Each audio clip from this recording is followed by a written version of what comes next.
Once again, visiting with former NASA engineering executive Dwain Deets on this edition of Republic Theory. It is great to have you along.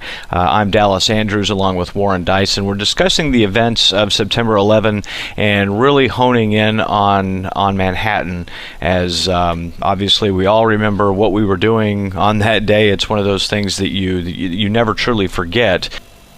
What were your initial thoughts about what was going on? Well, I just absolutely did not understand how the buildings could collapse. And that was when they said, yes, the first one's collapsed, and then we heard that the second one. I could not believe that that was a result of airplane strikes. But I kind of took my disbelief and set it aside and didn't pursue it. I just got in a mode of immediate kind of accepting what the explanations were. So I was not suspicious, as I wished I would have been, more so. And I think that's a real important point to bring out is most of September 11, or if you want to just call it the truth movement, which is kind of a catchy new term that's developed in the last couple of years, as I kind of took a hiatus, to be honest.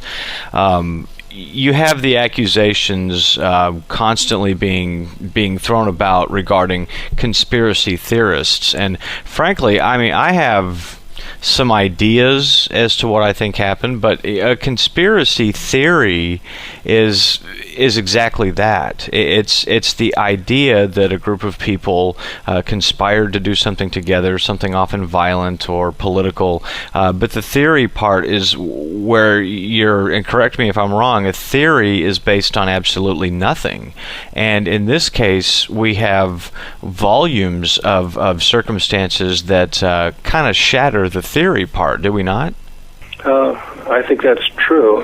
This whole area, one of the responses that I've started making use of is if someone questions me about what I'm talking about as conspiracy theory stuff, I basically say, well, everyone is a conspiracy theorist.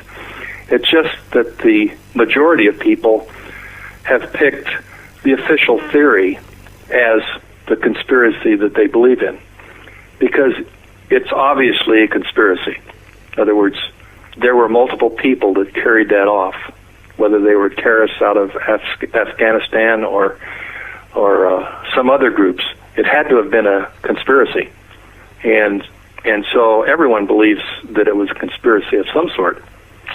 It's just that people only use that word applied to those who don't subscribe to the majority view.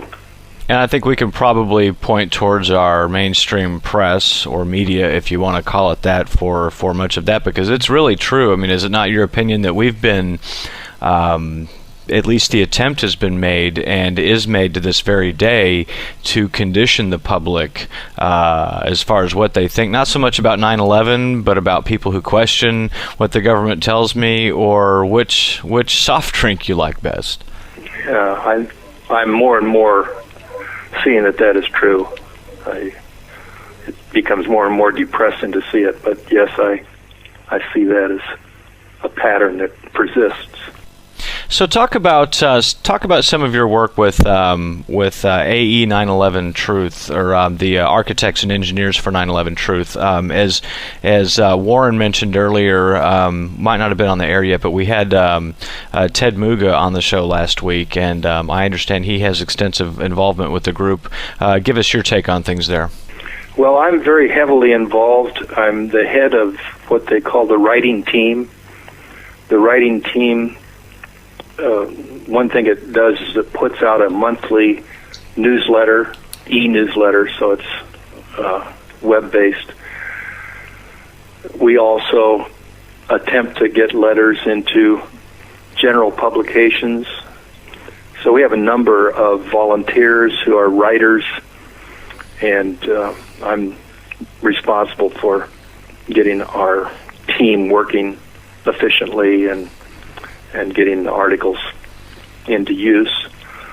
I'm also a member of the board of directors for the organization. So I'm involved from that standpoint. And I'm also starting to do presentations. I think we mentioned about the 6 pillars.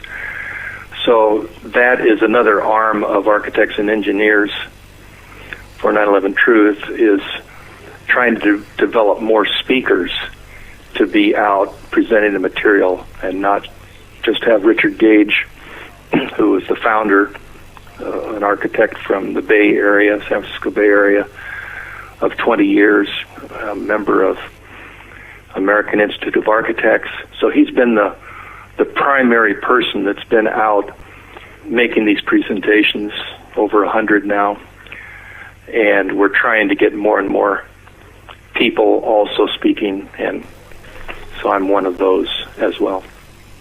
As we talk about the possibility for a new and independent investigation, which I think I told you a couple days ago, I am, hate to be negative, but I don't believe that power investigates itself, or at least it tries as hard as hell, not to. Do you find it odd, and I'm assuming the answer is yes, but I'm hoping you'll elaborate somewhat. In a typical murder investigation, the homicide team will jump on the case as soon as they know there's a body. And we've all heard of, or perhaps watched the TV shows, the first 48 hours, and just with all the crime shows that have exploded on network television and even on cable, real or scripted, in the last decade, many of us have become a lot more, maybe perhaps too familiar with the process. But those first 48 hours are extremely critical following any kind of a murder or mass murder, which we obviously had on September 11th. And yet, I find it curious that even the 9/11 quote-unquote commission, whether you want to call it an investigation or not, didn't start for 440 days after the fact. That's true, and they wouldn't have even started then if there hadn't been just major pressure put on the political power people to get that investigation up and running. The pressure was by certain family members of the Jersey girls in particular, but that was just persistence to keep pressing, and finally there seemed to be no other alternative than to have the investigation. And without that, it could be that we wouldn't even have a single investigation at this point in time.